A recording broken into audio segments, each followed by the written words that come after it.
terkait dengan penanganan benturan kepentingan ini juga terkait dengan zona integritas yang sekarang sedang dilakukan oleh PTUN Bandung, karena PTUN Bandung termasuk salah satu satker yang diusulkan ke Menpan untuk dinilai zona integritasnya. Nah, hari ini akan kita bahas terkait dengan penanganan benturan kepentingan. Penanganan benturan kepentingan ini terkait dengan efektivitas terhadap pelaksanaan tugas dan fungsi di Pengadilan Tata Usaha Negara. Tentu yang harus dilakukan adalah bagaimana memetakan benturan kepentingan dalam tugas fungsi utama, dan mudah-mudahan itu tidak terjadi sehingga di Pengadilan Tata Usaha Negara Bandung bisa terlihat harmonis dan penilaian zona integritas juga bisa menjadi baik. Itu saja mungkin sebagai pengantar dari saya. Selanjutnya langsung saya serahkan kepada Pak Dr. Tri Indra Cahya untuk menjelaskan lebih lanjut terkait dengan penanganan benturan kepentingan ini. Kepadanya kami persilakan.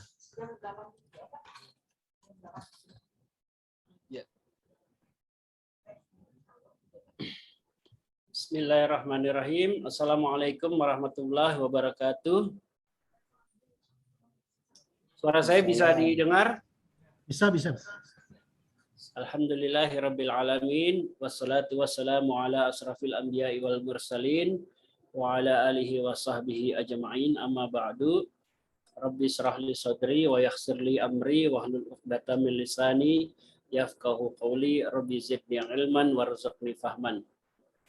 Yang saya hormati Bapak Ketua Pengadilan Tata Usaha Negara Bandung, Bapak Subur MS, SHMH, Bapak Ibu Hakim, PLT Panitra, Bapak Sekretaris, serta Bapak Ibu sekalian yang semoga selalu dalam lindungan Allah Subhanahu wa taala.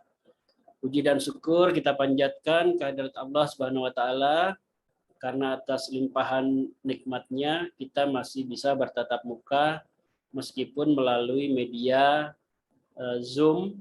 Jadi kita semua ini adalah jamaah Zoomiyah.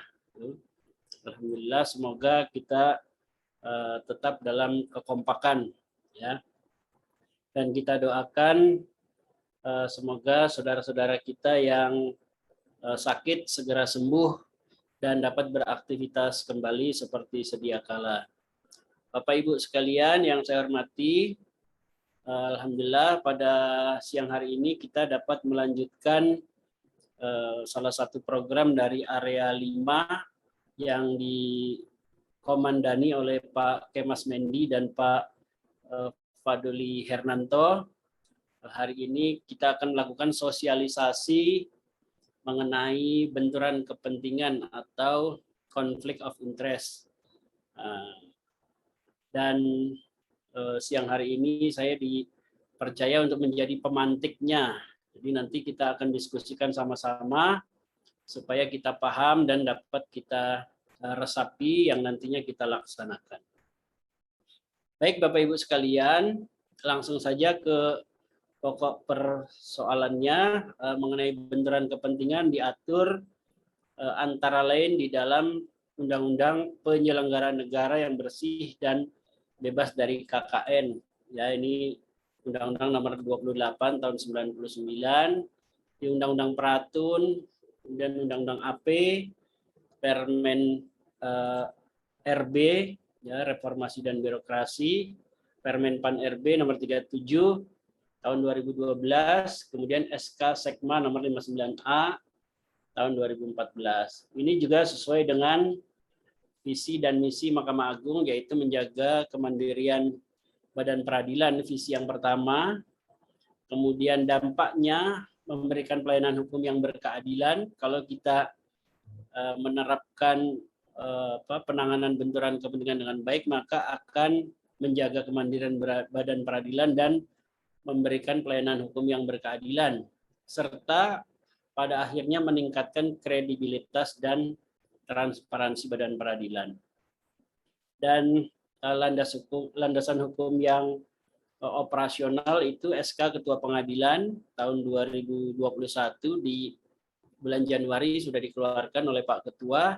Nanti Bapak Ibu bisa melihat di Komdatun, ya, bagian ketua, kemudian SK Ketua nomor urut 113 Nah, itu bisa dilihat SK mengenai penanganan benturan kepentingan. Nanti silakan dibuka laptopnya masing-masing. Baik, Bapak Ibu sekalian, pertanyaan berikutnya, apa sebetulnya benturan kepentingan itu? Nah, saya dapatkan ada dua sumber hukum yang saya rujuk, yaitu yang pertama di Undang-Undang Administrasi Pemerintahan dan yang kedua di Peraturan Menteri Pendayagunaan Aparatur Negara dan Reformasi Birokrasi Nomor 37 Tahun 2012.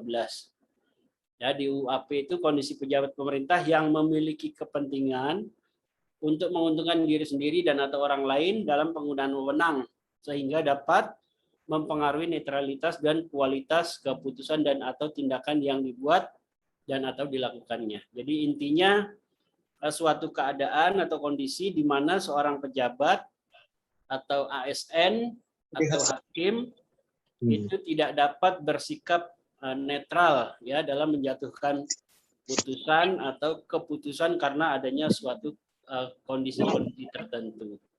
Nah, itulah yang dimaksud dengan adanya benturan kepentingan. Kemudian Bapak Ibu, prinsip utama dalam benturan kepentingan,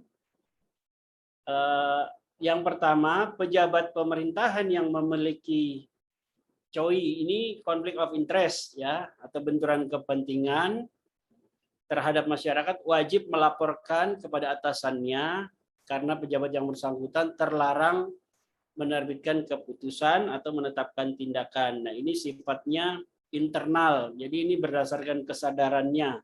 Tanpa ada laporan, dia dengan kesadarannya melaporkan kepada atasannya bahwa saya memiliki konflik of interest atau benturan kepentingan dalam perkara ini, dalam keadaan ini, atau untuk memutuskan ini.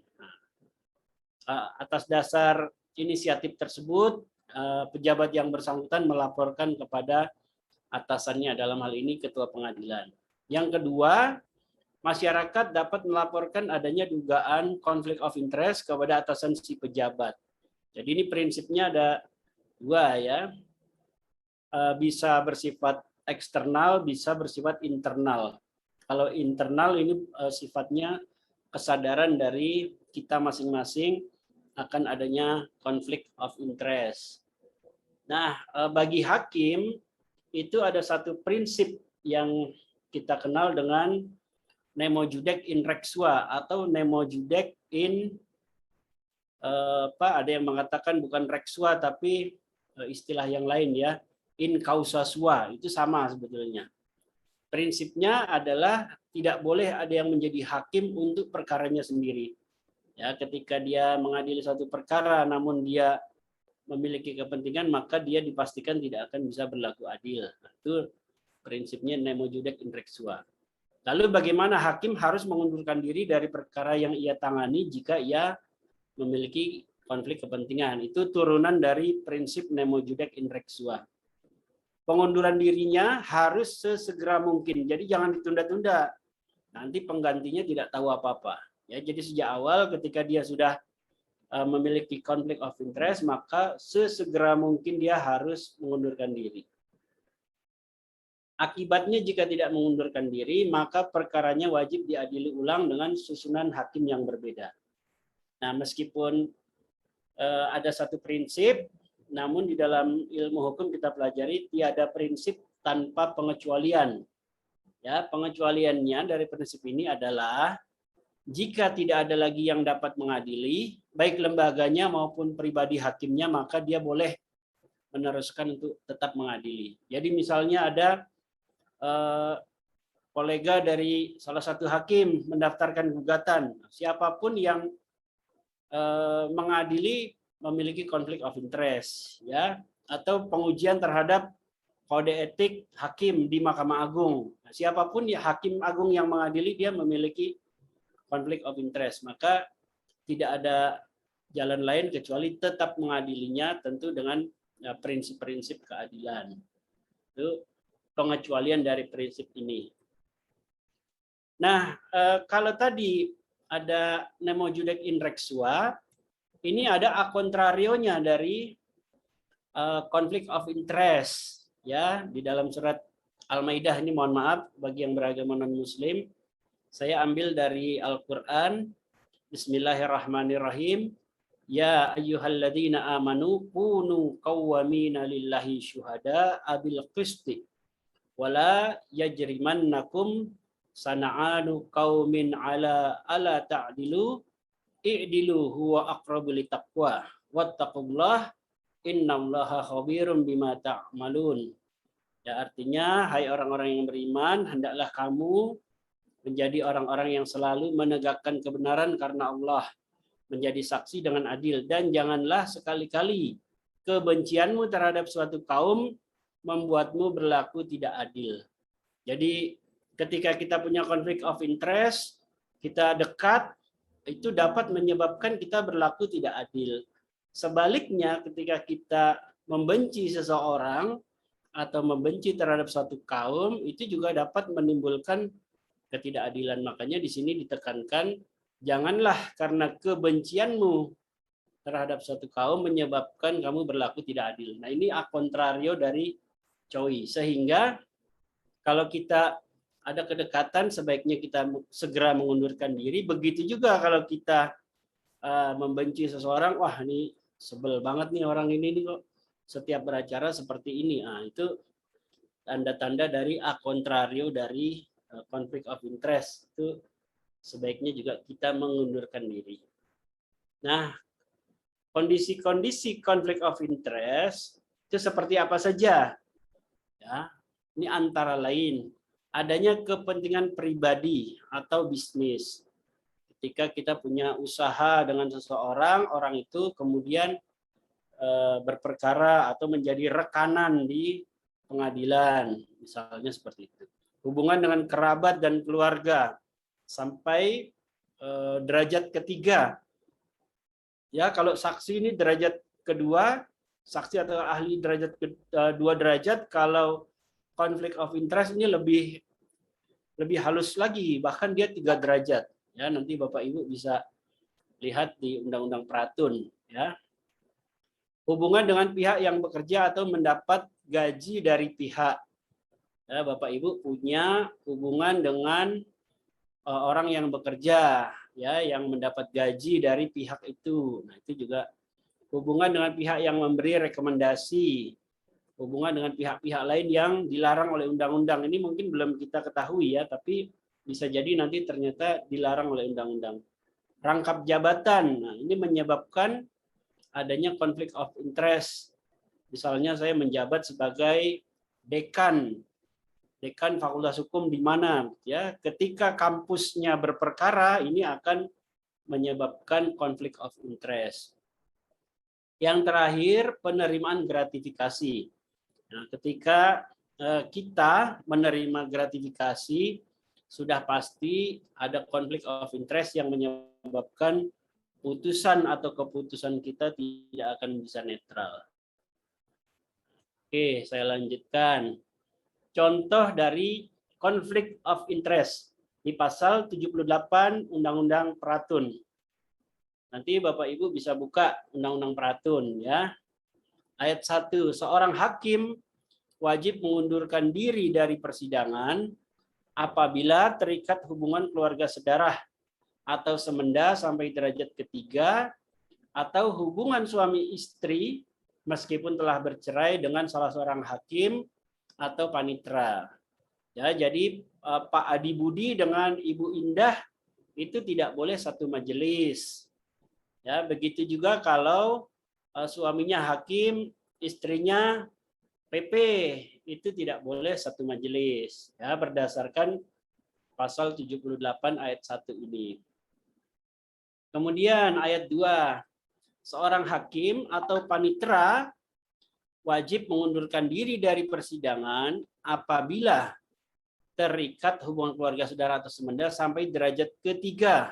Nah, ini tadi yang saya sampaikan, derajat ketiga. Ini kemarin ketika ada calon hakim agung di KY ini ditanyakan ini. Sampai derajat ketiga ya, atau hubungan suami istri meskipun telah bercerai dengan tergugat, penggugat atau penasihat hukum. Kalau tadi sesama hakim atau dengan panitera, kalau ini dengan para pihak, ya, dengan tergugat, penggugat atau penasihat hukumnya. Dia wajib mengundurkan diri. Ayat 3, hakim atau panitera sebagaimana dimaksud dalam ayat 1 dan 2 harus diganti. Apabila tidak diganti atau tidak mengundurkan diri sedangkan sengketa telah diputus, maka sengketa tersebut wajib diadili ulang dengan susunan hakim yang lain. Ya, itu konsekuensinya. Tentunya tidak sekedar ganti begitu saja, tapi biasanya ada pemeriksaan ini. Oke, kita lanjutkan. Contoh COI yang kedua atau conflict of interest di pasal 79 Undang-Undang Peratun. Seorang hakim atau panitera wajib mengundurkan diri apabila ia berkepentingan langsung atau tidak langsung atas suatu sengketa. Ya, jadi kalau tadi hubungan keluarga baik dengan PP dengan para pihak, kalau ini dengan hubungan langsung atau tidak langsung, misalnya tadi hubungan bisnis, ya. Pengunduran diri sebagaimana dimaksud dalam ayat 1 dapat dilakukan atas kehendak hakim atau panitera atau atas permintaan salah satu pihak yang bersengketa. Nah, jadi bisa atas inisiatif intern maupun eksternal, tapi lebih baik lagi dari internal sudah menyadari, ya, dari si hakim atau si panitera sudah menyadari sehingga tidak perlu ada laporan atau permintaan dari pihak lain, ya, pihak eksternal. Ayat 3, apabila ada keraguan atau perbedaan pendapat mengenai hal tersebut, ya, maka pejabat pengadilan yang berwenang untuk menetapkan. Dalam hal ini Pak Ketua Pengadilan yang menetapkan. Ya, ketika di Jakarta dulu pernah ada perkara ini ada konflik of interest, maka melaporkan kepada Pak Ketua. Kalau menurut Pak Ketua, oh enggak apa-apa, ini dilanjutkan saja, ya sudah dilanjutkan, ya. Ayat 4, hakim atau panitera sebagaimana dimaksud ayat 1 dan 2 harus diganti. Nah, sama dengan pasal 78 tadi. Ya, kalau tidak diganti harus diadili ulang dengan majelis yang lain. Oke. Apa sebetulnya dampak dari pembiaran terhadap benturan kepentingan? Ya, ada benturan kepentingan tapi kita biarkan saja, ya. Kita tidak mengambil sikap, tidak mengundurkan diri. Yang pertama, menurunnya integritas. Ya, integritas kita akan menurun. Ya, karena apa? Ada benturan kepentingan, tapi kita tidak bersikap. Yang kedua, pelanggaran etika oleh ASN, ya, atau oleh hakim. Ini sudah dibahas secara lengkap oleh Pak Fadoli ketika membahas mengenai etika. Ya. Jadi kalau kita membiarkan adanya benturan kepentingan, maka sudah dipastikan ada pelanggaran etika di situ. Nah, yang lebih tinggi lagi bisa jadi adanya pelanggaran hukum oleh ASN atau hakim seperti tindak pidana korupsi. Ya, ini yang kita hindari. Dan yang berkaitan dengan ZI ini turunnya kepercayaan masyarakat terhadap lembaga kita. Ya. Kalau ada benturan kepentingan tapi kita biarkan saja. Baik. Lalu bagaimana penanganan benturan kepentingannya? Berdasarkan SK Sekma dengan SK Ketua Pengadilan itu dapat saya gambarkan kurang lebihnya seperti ini. Ya. Ketika ada laporan adanya benturan kepentingan, maka harus ditelaah, ya. Ditelaah apakah itu laporan bersifat eksternal atau internal. Kalau internal langsung diputuskan oleh ketua. Ya, misalnya Pak Sekretaris melaporkan kepada Pak Ketua, saya memiliki konflik of interest terhadap rekanan ini misalnya. Itu silakan sampaikan ke Pak Ketua, nanti akan diputuskan oleh Pak Ketua. Tapi kalau dia bersifat eksternal, maka disampaikan dulu kepada terlapornya dan diminta tanggapan. Jadi misalnya ada laporan bahwa salah satu hakim atau PP, panitera pengganti, memiliki hubungan dengan para pihak, maka selain laporan itu diterima, ditelaah, maka disampaikan kepada si terlapor untuk diminta tanggapannya. Lalu setelah diminta tanggapannya dan ditelaah bukti-bukti, maka diputuskan oleh ketua dalam waktu 5 hari kerja. Ya, jadi 3 hari untuk menelaah dan 2 hari untuk menyikapi. Totalnya adalah 5 hari kerja. Nah, Pak Ketua sudah menyikapi apakah diganti atau laporan tersebut ditolak. Ya, itu sesuai dengan SK Sekma dan SK Ketua Pengadilan Tun Bandung. Kemudian selain adanya penanganan, ada juga MONEV, ya, monitoring dan evaluasi terhadap benturan kepentingan. Nah, ini yang mungkin kita agak luput apakah sudah dilakukan atau tidak, karena di SK itu, di SK Pak Ketua itu memang ada tahapan-tahapan tapi tidak ada tim yang dibentuk ya untuk membuat MONEV. Nah, yang pertama MONEV yang harus dilakukan adalah membuat benturan kepentingan. Ya, kemudian melaporkan secara berkala adanya benturan kepentingan kepada ketua pengadilan. Yang ketiga, melaporkan ya atau melakukan monitoring dan evaluasi terhadap penanganan benturan kepentingan tersebut. Selanjutnya membuat rekomendasi ya. Setelah ada rekomendasi melakukan tindak lanjut atas rekomendasi. Nah, pengawasan secara umum dilaksanakan oleh Badan Pengawas Mahkamah Agung. Nah, ini contoh laporan MONEV benturan kepentingan. Jadi dibuat tabel-tabel seperti ini, ya. Setiap bulan ini harusnya dilaporkan kepada ketua pengadilan. Bulan Januari nama pelapor nihil, terlapor nihil. Ya, meskipun nihil yang penting ada, seharusnya seperti ini. Tindak lanjut dari laporan juga nihil misalnya. Itu seperti itu. Baik, mungkin itu saja Bapak Ibu yang dapat saya sampaikan sebagai pemantik. Waktunya tidak lama karena nanti 1:30 juga Pak Ketua dan Pak Sekretaris ada Zoom lagi ya dengan BPK kalau tidak salah. Nanti kalau ada masukan, saran, kritikan yang bersifat membangun, dipersilakan dari Bapak Ibu sekalian. Saya kembalikan ke moderator Pak Ayi. Silakan Pak Ayi. Baik, tadi sudah dijelaskan terkait dengan benturan kepentingan dari mulai dasar hukumnya, kemudian pengertiannya, kemudian juga dampak yang akan terjadi, kemudian penanganannya bagaimana dan MONEV-nya juga bagaimana. Tadi sudah diuraikan secara lengkap oleh Pak Dr. Indra. Cuman ini ada dibuka sesi tanya jawab Pak Dokter atau tidak?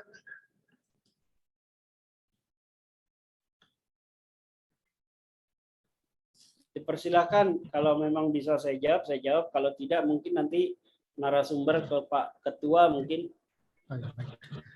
Silakan mungkin bagi Ibu Bapak yang bisa memberikan informasi atau bisa memberikan pertanyaan atau tanggapan dan lain sebagainya.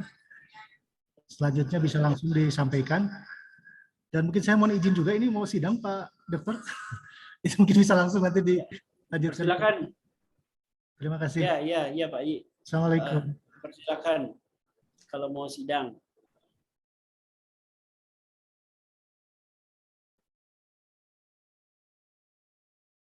Mungkin dari Pak Ketua ada masukan.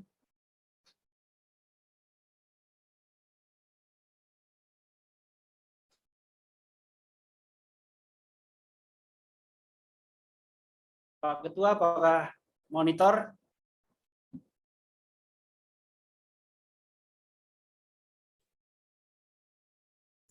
Pak Ketua ada di tempat nggak ini ya?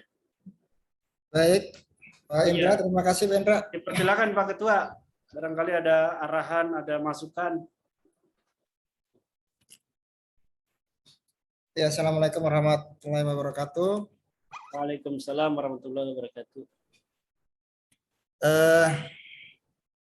Rekan-rekan hakim dan semua aparat yang hari ini mengikuti sosialisasi Saya separuh tadi menyimak Pak Indra, mohon maaf karena sedang coba menata meja ini. Saya rasa apa yang disampaikan Pak Indra sudah sangat komprehensif itu ya, dan saya jujur aja barangkali walaupun saya tidak tuntas dari awal menyimak, tapi ada poin-poin penting yang saya tangkap yang hal itu menambah justru buat saya itu pemahaman hal baru dengan contoh-contoh konkret ya, bagaimana kemudian konflik kepentingan itu juga dengan jelas Pak Indra menyampaikan dalam kaitan dengan pekerjaan hakim. Kemudian dasar-dasar yang jadi pijakan ya, bahkan Pak Indra mengutip salah satu ayat Al-Quran yang luar biasa sekali. Barangkali Pak Indra konteks dalam hal ini mungkin barangkali saya coba ingin Pak Indra bisa menyampaikan lebih konkret lagi ya, terkait dengan ini area 5 ya Pak Indra ya. Ini di area 5 ya. Area 5. Ya. Ya. Bisa biar lebih dipahami oleh teman-teman yang lain, ya terutama saya sendiri, lebih konkret lagi di samping tadi hakim sudah jelas gitu Pak Indra. Ini korelasinya dengan pembangunan JTI yang terkait di zona 5, yang poin pentingnya kan bagaimana kita menghindari ada konflik kepentingan di lingkungan kita itu Pak Indra. Bisa ditambahkan barangkali dengan contoh-contoh konkret dalam aktivitas keseharian kita dalam memberikan pelayanan atau melaksanakan tugas-tugas di pengadilan Pak Indra. Barangkali dari saya sementara itu Pak Indra. Ya, terima kasih Pak Ketua. Memang di area 5 ini area pengawasan ya, jadi salah satu memperkuat pengawasan itu dengan memperkuat pengawasan di bidang adanya benturan kepentingan. Mungkin nanti Pak Faisal yang lebih ini ya, kaitannya benturan kepentingan ini dengan area 5 zona integritas. Pak Faisal hadir? Pak Faisal Zat?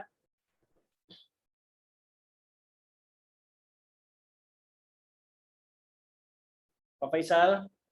Sedang sholat, Pak. Oh, sedang sholat? Oh ya, oke. Baik, nanti disampaikan kepada Pak Faisal. Sebetulnya ini bukan hanya area 5, tapi juga termasuk area 1 juga, manajemen perubahan. Ya. Manajemen perubahan penting bagi kita untuk melakukan perubahan mental, ya, khususnya yang berkaitan dengan pelayanan. Jadi bukan hanya hakim sebetulnya, tapi juga pelayanan di bawah, misalnya di PTSP, ketika ada pemberian tadi gratifikasi, maka itu sebagai salah satu penyebab adanya konflik of interest, adanya tindak pidana korupsi, pelanggaran kode etik, dan lain-lain. Itu pengadaan barang jasa, kita juga melakukan pengadaan barang jasa. Pak Sekretaris mungkin banyak rekanan-rekanan, itu dengan kita mengetahui ini, kita harus lebih hati-hati dan pandai bersikap harusnya seperti apa. Ya. Mungkin itu tambahan dari saya. Bapak Ibu yang lain, ada yang mau memberikan urun rembuk? Pak Fadoli mungkin?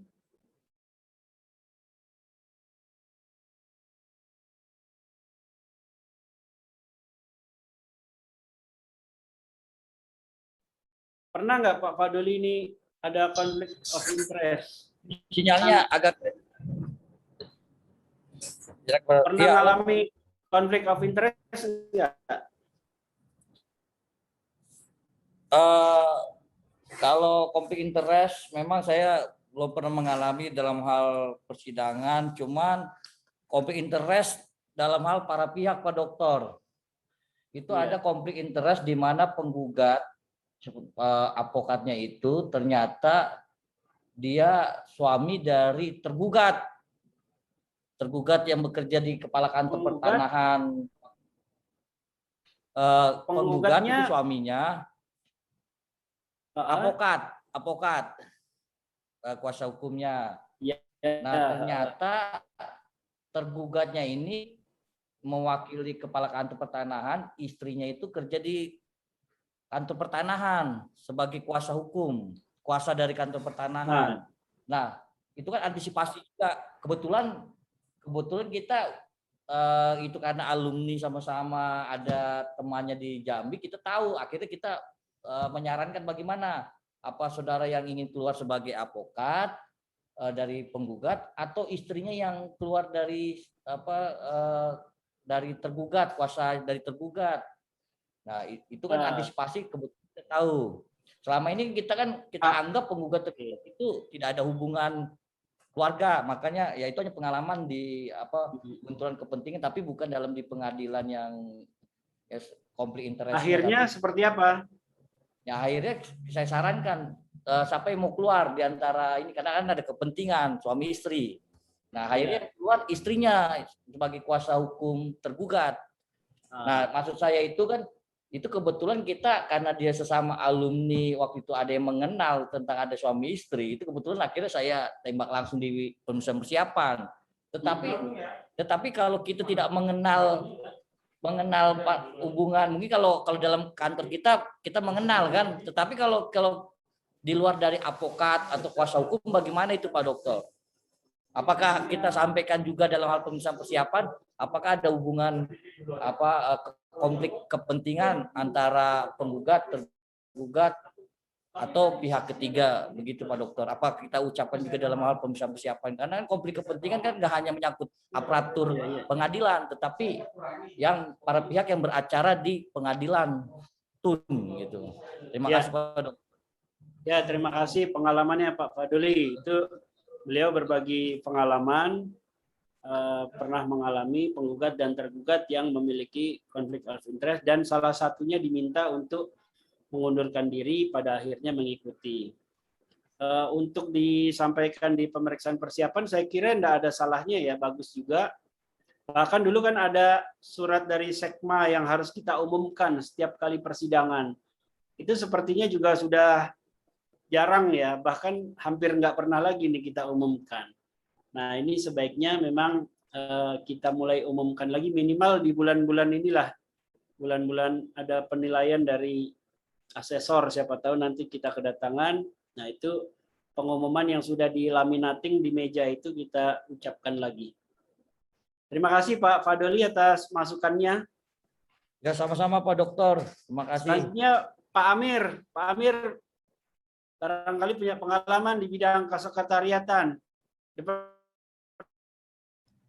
Silakan Pak Amir.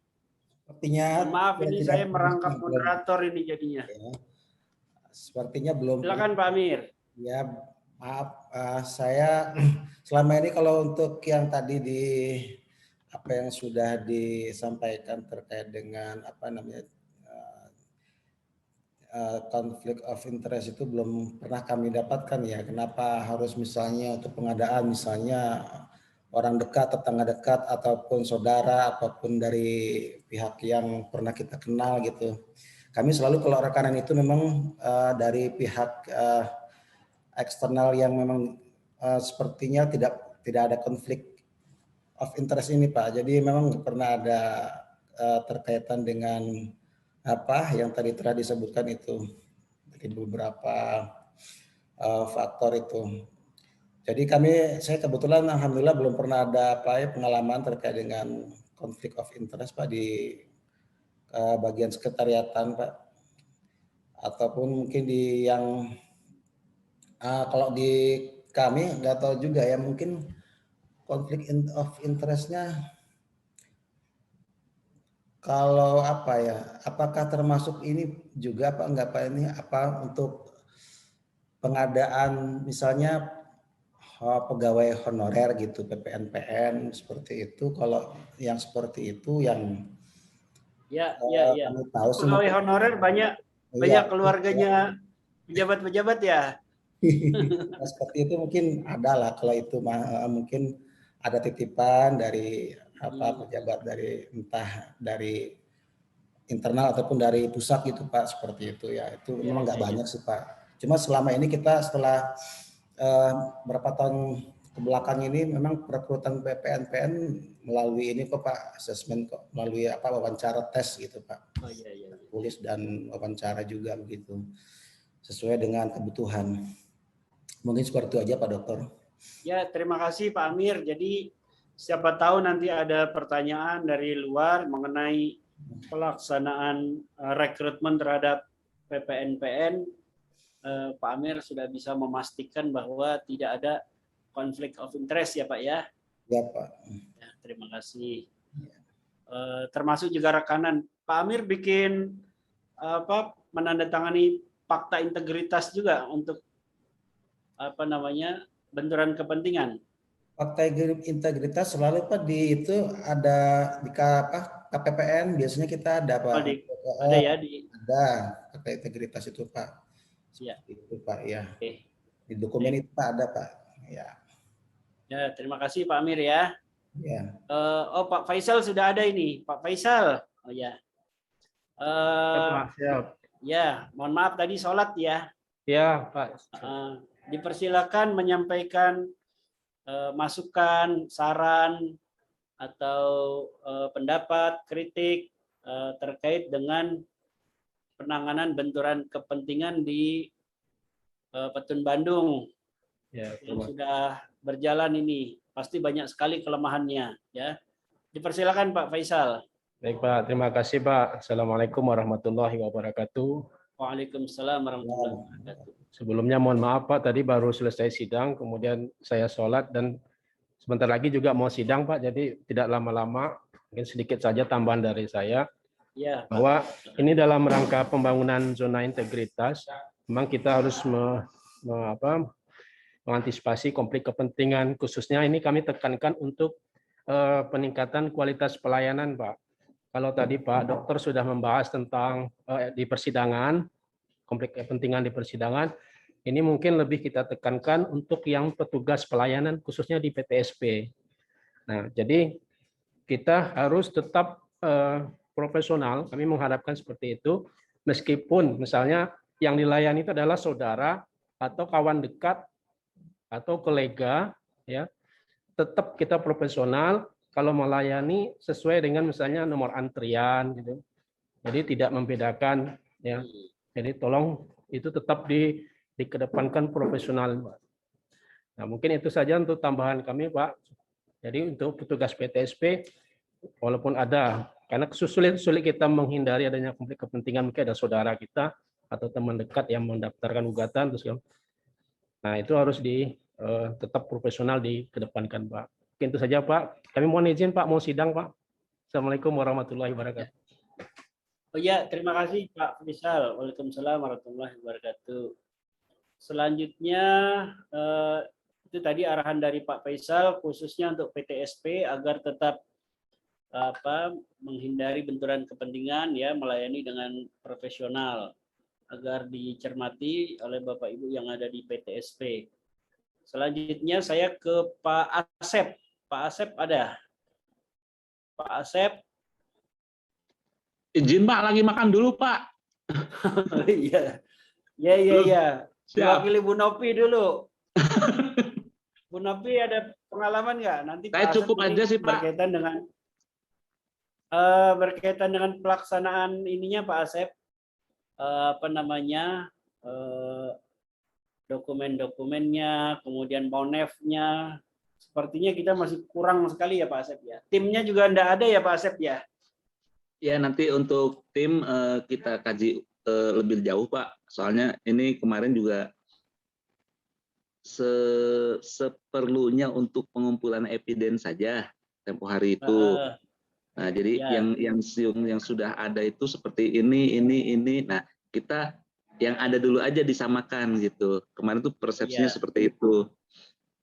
Oke. Nah, untuk kegiatan selanjutnya mungkin kalau memang berjalan terus, ya nanti kita Ya. permanenkan lah istilahnya gitu, Pak. Baik. Ya, Makasih Pak Asep. Mohon maaf nih Ya. mengganggu makan siangnya ya. nggak apa-apa, Pak. Santai, Pak. Ya. Jadi memang saya membandingkan dengan di pengadilan tinggi itu ada timnya, kemudian tim itu yang melakukan monef dan melaporkan kepada Pak Ketua gitu ya berdasarkan contoh tabel-tabel tadi. Jadi nanti usul saya memang SK yang Pak Ketua yang lama itu direvisi, dimasukkan nama-nama tim untuk melakukan monef terhadap benturan kepentingan. Mungkin begitu Pak Asep. Siapa? Ya. Dari Bapak Ibu yang lain ada yang mau menyampaikan? Mungkin waktu kita tidak banyak lagi, sekitar 5 sampai 10 menit. Apakah ada yang mau memberikan masukan, pengalaman, saran sebelum nanti kembali ke Pak Ketua lagi? Pak Irfan ada?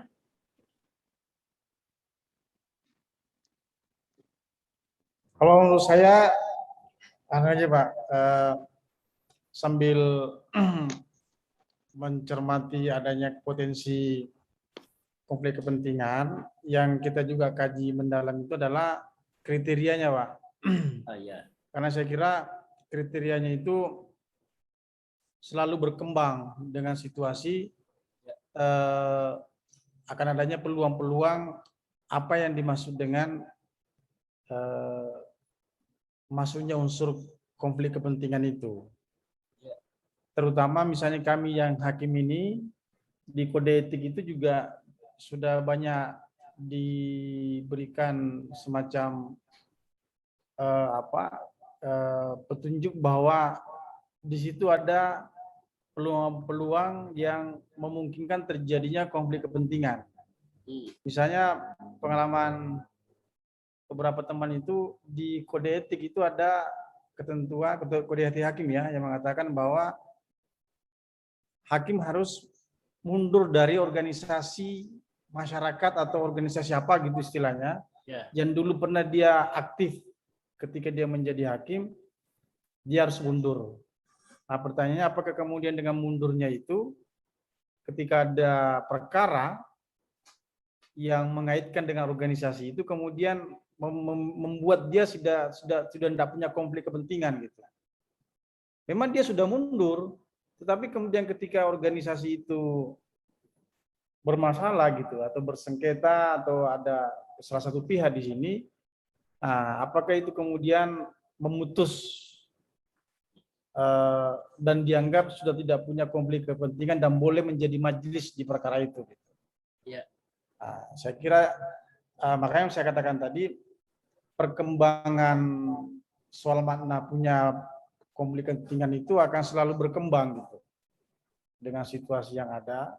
Bahkan mungkin hanya hubungan tentang pernah bersekolah di sekolah mana gitu misalnya atau di kampus mana, itu bisa saja menimbulkan konflik kepentingan gitu, yang membuat majelis itu tidak leluasa gitu, tidak cukup mandiri untuk menguji perkara akuo itu karena selalu saja ada kaitan-kaitan gitu.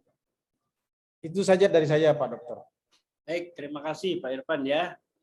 Jadi memang selalu berkembang, bisa jadi karena hubungan pertemanan pun atau hubungan kedaerahan pun yang tidak ada kaitannya, atau jangan-jangan sama-sama satu boru misalnya atau satu marga, padahal tidak kenal sama sekali, itu dianggap punya kepentingan misalnya. Polusi udah senyum-senyum nih sama saya nih. Saya beri kesempatan selanjutnya ke Pak Jimmy, barangkali ada yang mau disampaikan.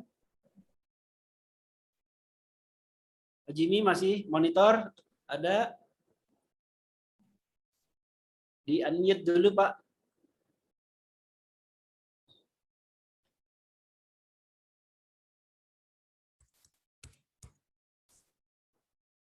Masih centang merah Pak. Di unmute dulu Pak Jimmy.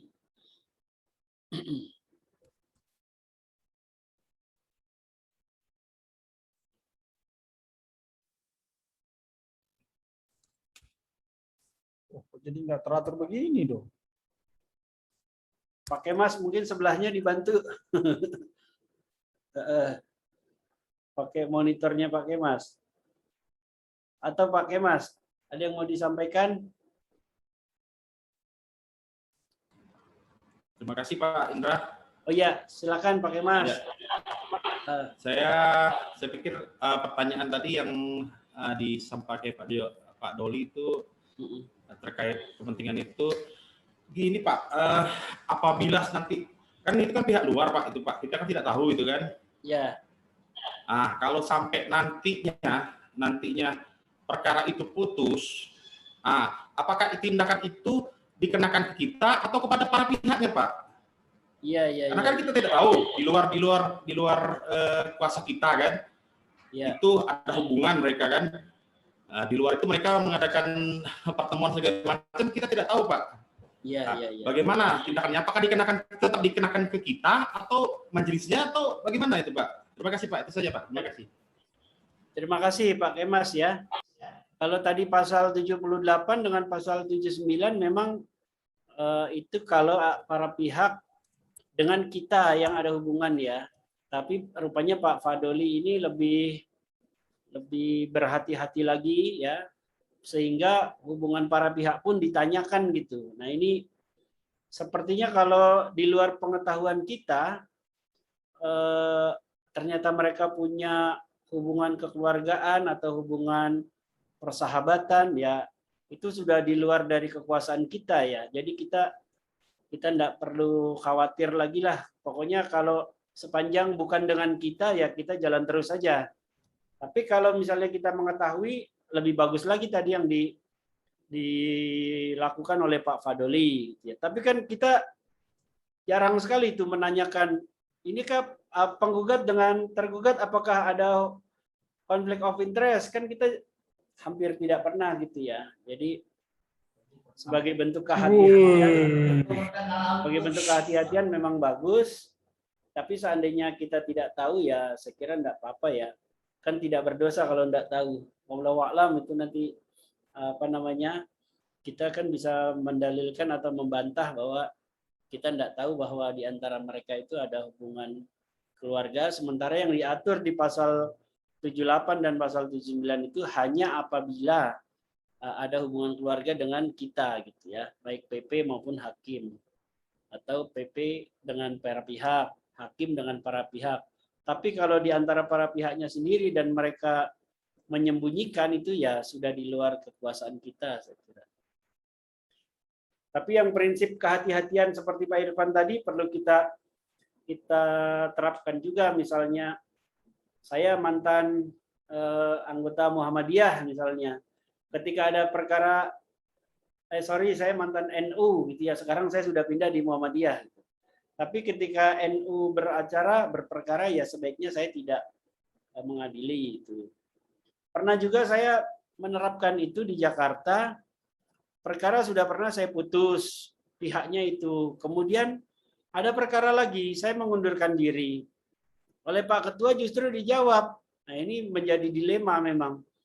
Pak, nanti kalau majelisnya berbeda, putusannya beda lagi gitu kan. Jadi ada keinginan dari Pak Ketua untuk mempertahankan putusan itu agar tidak terjadi disparitas. Padahal bagi saya, ketika saya mengadili perkara itu lagi, para pihak sudah prejudis. Wah, jangan-jangan saya kalah lagi nih, karena hakimnya ini lagi. Nah itu. Nah dari pengalaman seperti itu, memang sebaiknya kita pakai precautionary principle atau prinsip kehati-hatian. Jadi sebaiknya jangan walaupun walaupun hakimnya berbeda, saya kira bisa dimonitor supaya tidak terjadi disparitas.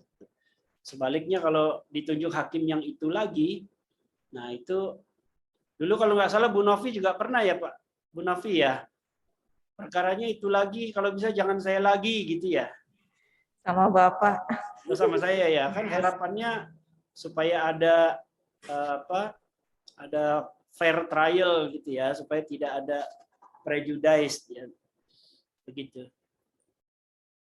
Mungkin itu Pak Kemas, saya mohon maaf kalau ada hal yang kurang berkenan ya, tapi atau kurang pas, tapi sepanjang kita tidak tahu, kita makan daging, kalau kita nggak tahu itu daging babi kan juga nggak dosa ya. Kalau bagi orang Islam nih ya, mohon maaf ya, kalau nggak tahu kan nggak dosa, tapi kalau sudah tahu kita biarkan, nah itu baru dosa. Sementara begitu Pak Kemas. Ya. Bu Novi, ada lagi Bu Novi? Izin Pak sedikit. Ya, silakan. Ini kan banyak dibahasnya dengan yang di kedinasan ya Pak ya, seperti Ya. itu. Izin kan mungkin karena saya ibu-ibu mungkin ya Pak, emak-emak gitu. Apakah benturan kepentingan itu dikenal di non kedinasan? Seperti kan banyak ada keperluan anak atau bagaimana kita dibenturkan dengan mana yang kita dahulukan gitu. Sebenarnya Bu Didian sempat menyampaikan kepada kami, jadi seorang ibu hakim dan ibu rumah tangga itu jangan dibenturkan itu. Itu suatu pilihan.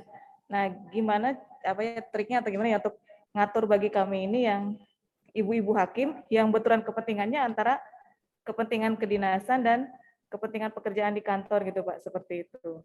Curhat Pak karena mau LDR nanti Pak. Ya, makasih Bu Nafi. Saya kira tadi benturan kepentingan dengan misalnya ada kepala sekolahnya, anaknya berperkara misalnya gitu. Itu udah pasti kalau itu. Jadi ada hubungan hubungan pribadi namanya ya. Jadi yang berperkara itu misalnya satu lembaga pendidikan, kebetulan anak kita sekolah di situ. Nah, itu udah pasti ada kepentingan konflik of interest. Kita tidak boleh masuk di majelis itu. Meskipun nggak boleh masuk di majelis itu, bukan berarti kita boleh titip-titip perkara, itu juga nggak boleh. Ya, jadi selain kita tidak boleh masuk di majelis itu, kita juga tidak boleh titip-titip. Nah, kaitannya dengan mana yang lebih utama antara kepentingan keluarga dengan kepentingan dinas, itu nanti mungkin Pak Ketua yang bisa menjawab itu Bu. Ini saya bukan ini dalam kapasitas sebagai atasan Bu Novi ini. Mungkin sementara gitu ya Bu Novi ya. Ya. Atur nuhun Pak. Sami-sami. Baik Bapak Ibu, ini sudah 1:30 lebih di jam saya. Karena mungkin Pak Ketua dan Pak Amir ada Zoom lagi nanti dengan BPK ya Pak Amir ya. Ya, baik. Sebelum ditutup mungkin Pak Ketua ada hal-hal yang ingin disampaikan lagi sebagai penutup, dipersilakan.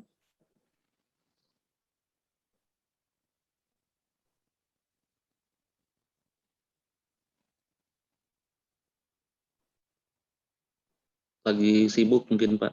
Oh ya udah. Oh, dengar kok beliau itu. Silakan Pak Ketua.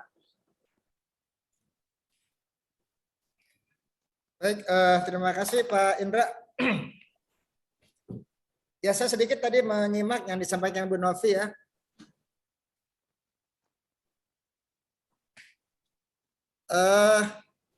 Ya, dalam konteks konflik interest ini mungkin Bu Novi ini kaitan dengan penyalahgunaan wewenang kedinasan memang ya. Jadi pure ini kaitan dengan penyalahgunaan wewenang dan tidak ada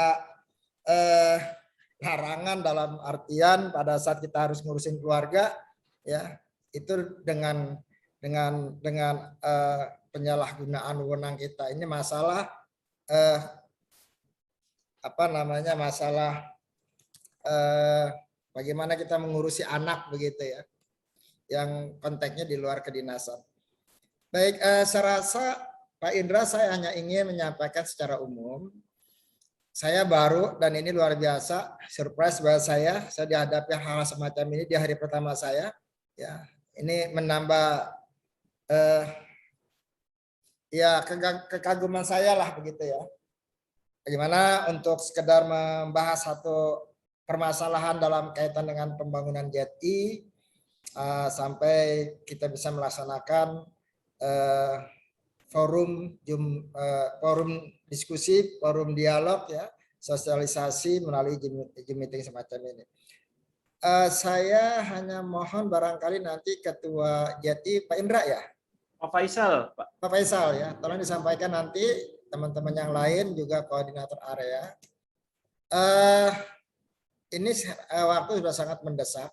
Barangkali kita harus mengagendakan evaluasi secara komprehensif ya, pleno terkait dengan kesiapan kita melaksanakan atau langkah-langkah yang kita sudah lakukan dan evaluasi dari apa yang kita lakukan terkait dengan pembangunan zona integritas.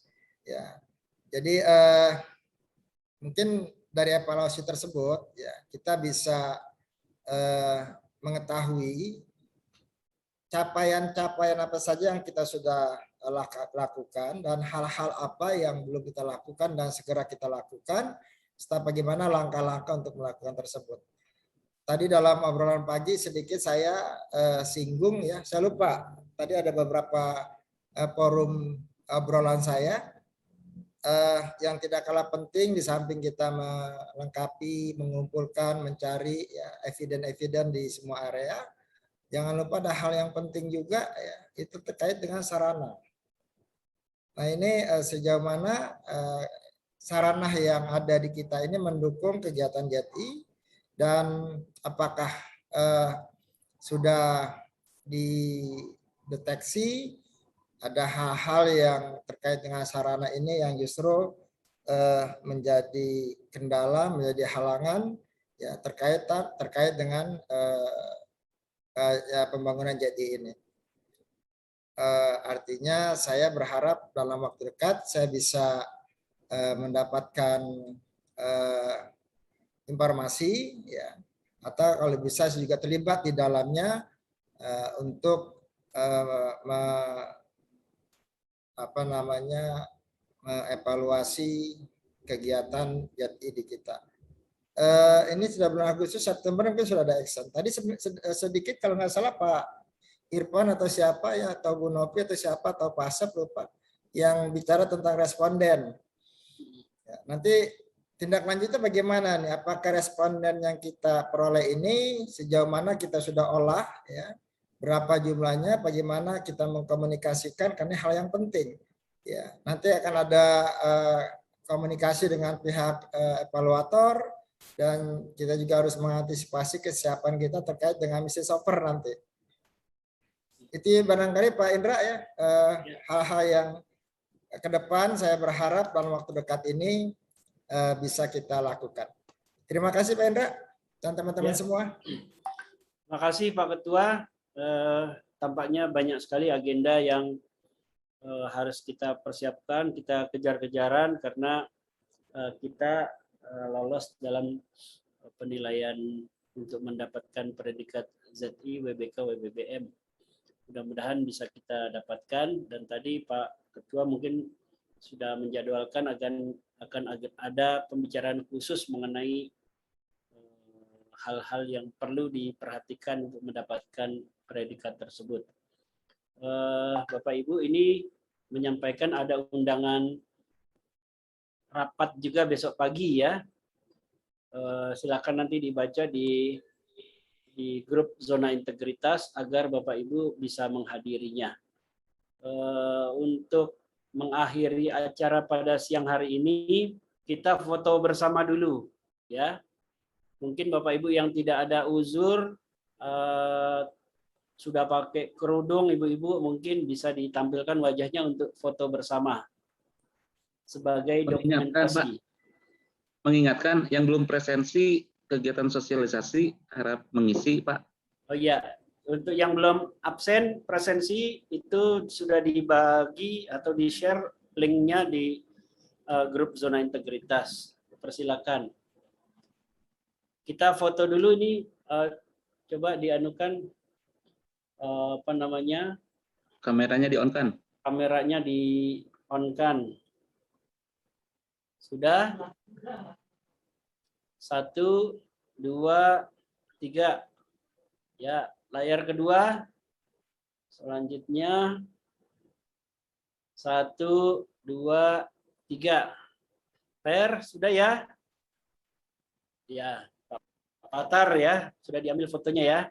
Baik, Bapak Ibu sekalian, Pak Ketua, saya ucapkan terima kasih atas kehadirannya, atas partisipasi dan masukan serta sarannya. Semoga apa yang kita lakukan pada siang hari ini bernilai sebagai ibadah, dan kita tutup pertemuan siang pada hari ini dengan membaca doa kafaratul majelis. Subhanakallahumma wa bihamdika asyhadu an la ilaha illa anta astaghfiruka wa atubu ilaik. Nasrun.